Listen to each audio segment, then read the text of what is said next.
Welcome to Chitra's cooking feast. இன்றைக்கி வீடியோவில் அரிசி சேர்க்காத பிரேக்ஃபாஸ்ட் தான் எப்படி செய்கிறதுன்னு பார்க்க போகிறோம். சோளமும் பச்சை பயிரும் சேர்த்து நம்ம செஞ்சுருக்கோம். சோளத்தில் நிறைய பெனிஃபிட்ஸ் இருக்குது. இதில் நார் சத்து அதிகப்படியாக இருக்கிறதால நமக்கு மலச்சிக்கல் வராமல் தடுக்கும். வெயிட் லாஸ்க்கும் ரொம்ப ஹெல்ப் ஆகும். அதோடு நமக்கு இதில் கால்சியம் சத்தும் ஐரன் சத்து இருக்கிறதால நமக்கு சுகர் லெவல் நமக்கு கண்ட்ரோல்லையே இருக்கும். பச்சை பயிரில் பார்த்திங்கன்னா அதிகப்படியான ப்ரோட்டீன் சத்து இருக்குது. இது கூட இந்த பிரேக்ஃபாஸ்ட் இன்னும் ஹெல்த்தியாக்க நம்ம வெள்ளரிக்காவும் கூட சேர்த்து செய்யலாங்க. வாங்க இந்த ரெசிபி எப்படி பண்ணுறதுன்னு பார்த்துடலாம். 1/4 கிலோ மெஷர்மெண்ட் உள்ள கப்பில் வெள்ளை சோளம் 1 கப் அளவுக்கு எடுத்திருக்கேன். நீங்கள் சிகப்பு சோளம் கூட யூஸ் பண்ணலாம். அதே கப்பில் 1/2 கப் அளவுக்கு வெள்ளை உளுந்து சேர்த்துருக்கேன். 1/4 கப் அளவுக்கு பச்சை பயிறு சேர்த்துக்கலாம். இப்போது 1 ஸ்பூன் அளவுக்கு வெந்தயம் சேர்த்துட்டு நல்லா 2-3 தடவை வாஷ் பண்ணி எடுத்துக்கலாம். இப்போ நல்ல தண்ணி சேர்த்துட்டு ஒரு 7 to 8 மணி நேரம் நல்லா ஊற வச்சுக்கலாம். நமக்கு சோளம் ஊறத்துக்கு டைம் எடுக்கும். நல்லா ஊறட்டும். க்ளோஸ் பண்ணி வைக்கலாம். சோளம் பச்சை பயிறு அரைச்சதுக்கப்புறம் கடைசியாக நம்ம வெள்ளரிக்காவும் சேர்த்து அரைச்சிக்கலாங்க. நம்ம வெள்ளரிக்காய் சேர்த்து செய்யும் போது தோசை இட்லி ரெண்டுமே ரொம்பவே சாஃப்டாக இருக்கும். இப்போ நம்ம ஊற வச்சது எல்லாமே நல்லா 8 மணி நேரம் ஊறி வந்திருக்கு. இப்போ மிக்ஸி ஜாரில் சேர்த்துட்டு கொஞ்சம் கொஞ்சமாக நான் அரைச்சி எடுத்துக்கிறேன். சோளம் எந்த அளவுக்கு நைஸாக அரைக்க முடியுமோ அந்த அளவுக்கு அரைச்சி எடுத்துக்கலாம். அரைச்சதை இப்போ ஒரு பவுலில் சேர்த்துக்கலாம். இப்போது மாவு பார்த்திங்கன்னா எல்லாமே அரைச்சி எடுத்தாச்சு. கடைசியாக நம்ம வெள்ளரிக்காய் அரைச்சி எடுத்துக்கலாம். வெள்ளரிக்காயில் நமக்கு அதிகப்படியான நீர் சத்து இருக்கிறதால நம்ம உடம்புக்கு ரொம்பவே நல்லது. நம்ம சேனல்லே பார்த்திங்கன்னா வெண்பூசணிக்காய் வச்சு இட்லியும் தோசையும் நான் செஞ்சு காட்டியிருக்கேன்.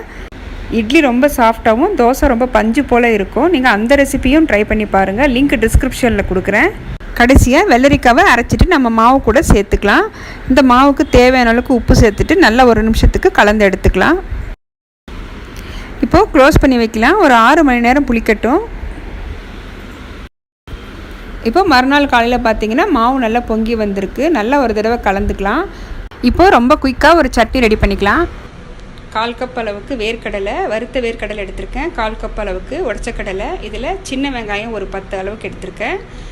ஒரு 5-6 பல்லு பூண்டு சேர்த்துருக்கேன். ஒரு சின்ன துண்டு இஞ்சி, 2 காஞ்ச மிளகாய், கொஞ்சம் புளி சேர்த்துருக்கேன். கைப்பிடி அளவுக்கு புதினா சேர்த்துட்டு தேவையான அளவுக்கு உப்பு சேர்த்து நல்லா நைஸாக அரைச்சி எடுத்துக்கலாம். சட்னிக்கு தாளிப்பும் கொடுத்தாச்சு. சட்னி இப்போ ரெடி. தேங்காய் இல்லாமல் இந்த சட்னி சாப்பிட்றதுக்கு ரொம்ப டேஸ்ட்டாக இருக்கும். ஒரு தடவை ட்ரை பண்ணி பாருங்கள். ஃபஸ்ட்டு நம்ம இட்லி ஊற்றிக்கலாம். மாவு நல்லா ஒரு தடவை கலந்துட்டு இட்லி பிளேட்டில் மாவு சேர்த்துக்கலாம். இட்லி பாத்திரத்தில் தண்ணி ஊற்றி வச்சுருக்கேன். தண்ணி நல்லா கொதிக்குது. நம்ம மாவு சேர்த்துட்டு ஒரு 10 நிமிஷம் வேக வச்சு எடுத்துக்கலாம்.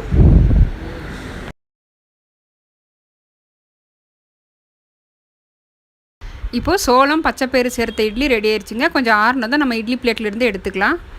இப்போ அடுத்தது தோசை ஊற்றிக்கலாம். கல் நல்லா சூடாக இருக்குது. வெங்காயம் தேய்ச்சிட்டு மாவு சேர்த்துக்கலாம்.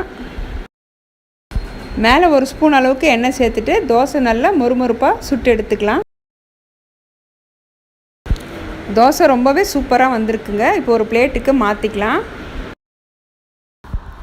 எப்பவும் ஒரே மாதிரியான அரிசி சேர்த்த உணவுகள் எடுக்காமல் இந்த மாதிரி சோளமும் பச்சை பயிறு வச்சு நீங்கள் செஞ்சு பாருங்கள். டேஸ்ட்டும் நல்லாயிருக்கும், உடம்புக்கும் ரொம்பவே ஹெல்த்தி.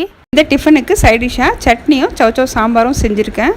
நம்ம சேனல்லே பார்த்தீங்கன்னா அரிசி சேர்க்காத நிறைய உணவு வகைகள் நான் போஸ்ட் பண்ணியிருக்கேன். நீங்கள் அந்த வீடியோஸும் பாருங்கள். ரொம்பவே யூஸ்ஃபுல்லாக இருக்கும். இந்த ரெசிபி உங்களுக்கு பிடிச்சிருந்ததுன்னா வீடியோக்கு லைக் பண்ணுங்கள். மறக்காமல் நம்ம சேனலை சப்ஸ்கிரைப் பண்ணிவிட்டு பெல் பட்டனை ப்ரெஸ் பண்ணி ஆளுங்கிற ஆப்ஷனை கிளிக் பண்ணி வச்சுக்கோங்க. அப்போ தான் நான் போடுற வீடியோஸ் உங்களுக்கு நோட்டிஃபிகேஷனாக வரும். தேங்க்ஸ் ஃபார் வாட்சிங்.